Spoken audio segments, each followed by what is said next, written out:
Epic Communications is a full-service strategic communications and public relations agency.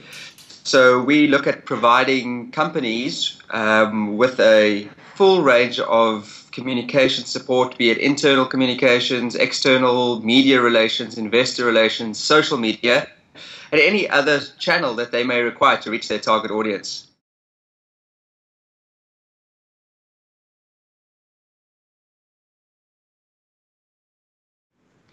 I think my story differs a little bit from some other entrepreneurs, and that's, I was building a successful career in a large corporate, a large financial services company. I also had a background in journalism and in other financial services, as well as doing communications for a large corporate. And I realized through those experiences that I had all the necessary skills that were necessary in order to start my own communications company. I also understood that there was a huge gap in the market, having dealt with some of the other companies trying to provide that service in the past. And I realized that based on my previous experience and skills, I could really carve a niche for myself and for my company in this environment.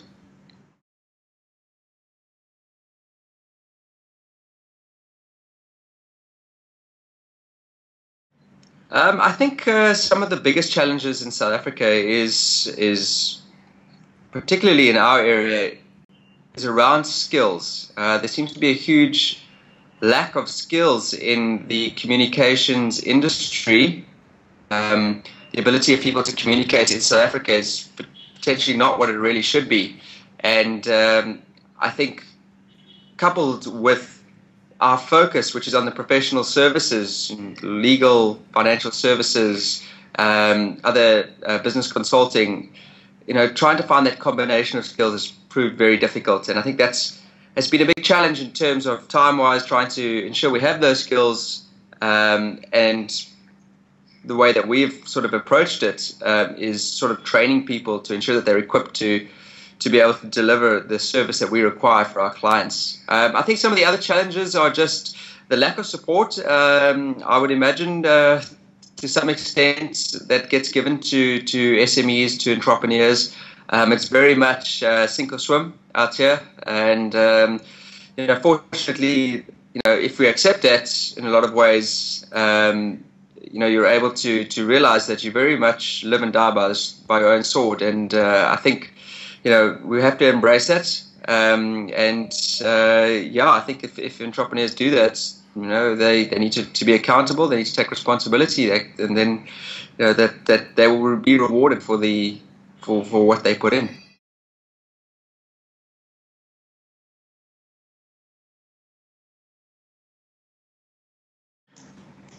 Funnily enough, I did a lot of traveling between Cape Town and Joburg, and I was reading about the competition in a magazine, and I saw one of the categories there was for businesses less than 3 years old, and my business was just less than 3 years old at the time, and I thought, you know what, I was pretty confident that we had done exceptionally well in a relatively short period of time. The business has grown from one person to 25 within 3 years. We're one of the top 10 public relations agencies in terms of revenue and in terms of staff complement. One of the top 10 in the country, and I thought that's a pretty significant achievement in that space of time. And I thought I had a pretty good shot at entering that competition. I also obviously saw some of the other benefits in terms of exposure for the business, the opportunity to network with other entrepreneurs, and I guess it just seemed like a good idea at the time. I think as it turned out, the benefits that I've obtained from entering the competition far outweighed the initial expectations.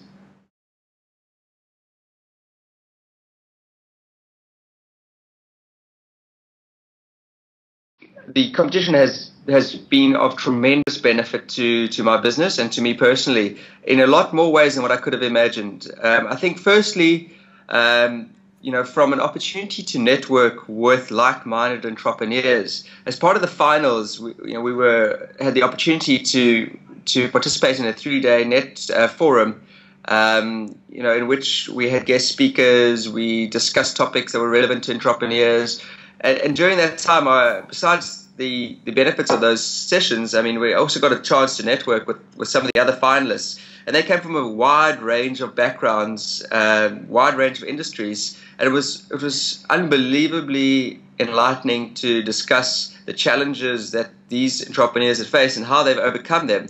And I felt I could draw a lot of experience from that and apply it to my own business. I think obviously from a brand exposure perspective, it was fantastic. You know, we have had a lot of media exposure as a result of the competition, which has led directly to potential new business. And yeah, the potential and the new business has been phenomenal. I mean, I've calculated that as a direct result of us having participated in the Entrepreneur of the Year competition, we have secured over R1 million worth of new business in 2012, which for any entrepreneur, for any business, that's pretty exceptional. And then finally, obviously, the direct financial benefits of having won 2 categories is not something to be sneezed at. So that was always nice.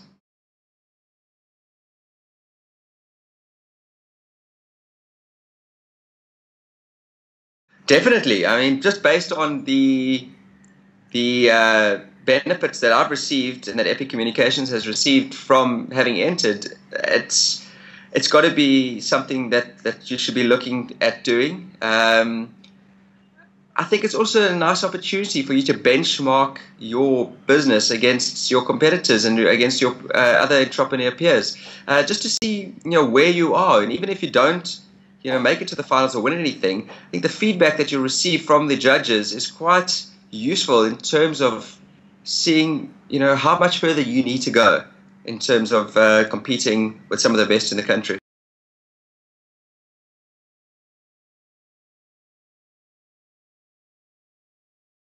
Many of these types of competitions, it's very important that you spend some time focusing on your application.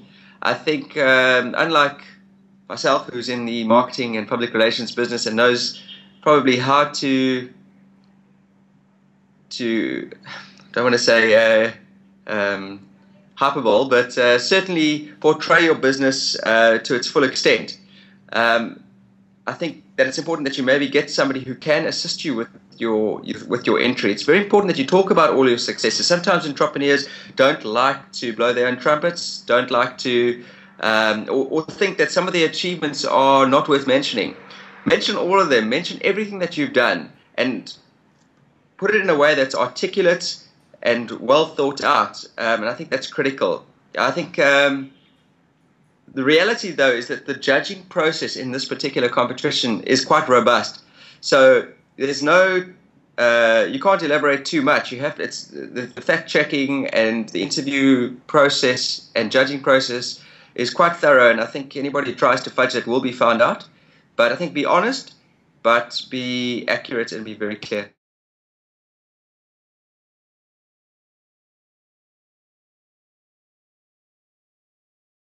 Yeah, I mean it's critical to any economy, I think, but particularly in South Africa, where you know the challenges of job creation are so enormous, and you know, we all know that. I mean, that SMEs play a huge role in job creation. Over 50% of people in South Africa are employed by SMEs. So it's critical, you know, that we foster the spirit of entrepreneurship. I think from a competitive perspective too, you know, competition thrives when new, more agile, maybe more innovative players enter the market. So I think, you know, for too long, South Africa is dominated by, you know, large national companies with 100-year histories, and I think the time is right, you know, for them to be challenged by some of the smaller, more innovative companies.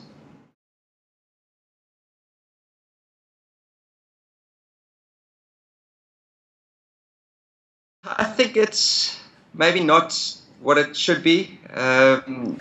You know, I don't think, you know, from a school level even, that entrepreneurship is really encouraged as much as some of the more traditional fields, you know, doctors, lawyers, teachers.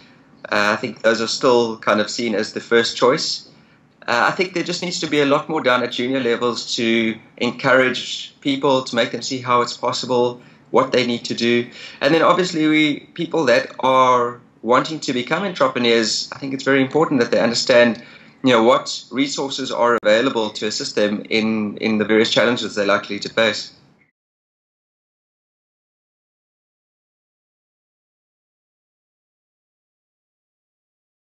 Yeah, like I say, I think it's very important that those connections are made between the entrepreneurs and the people that are potentially there, or the organizations that are there to assist the entrepreneurs. I think, for example, financing is a massive challenge that many entrepreneurs face, and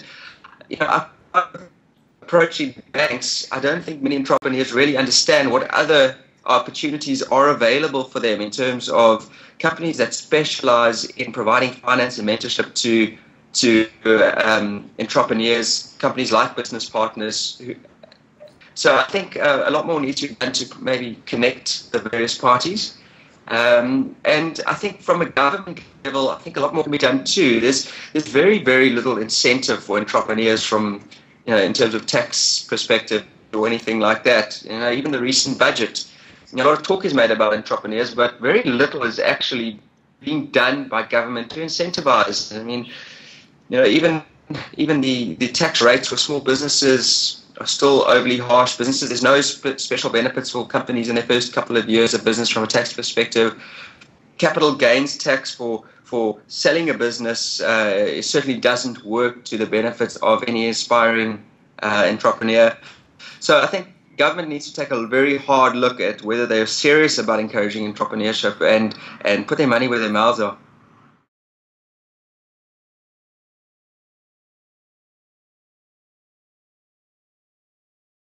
I think there's a number of entrepreneurs out there. Obviously the obvious ones, the Richard Bransons of the world, but locally, you do have to respect, maybe not the people that are necessarily as celebrated or have yet had books written about them, but in my daily interactions, I come across a lot of people in a similar position to me who are on the cusp of doing great things, and who are not just talking a big game but are actually making it happen. So I look to them, to your ordinary entrepreneurs, for inspiration and to drive me to push us maybe as hard as what they are doing.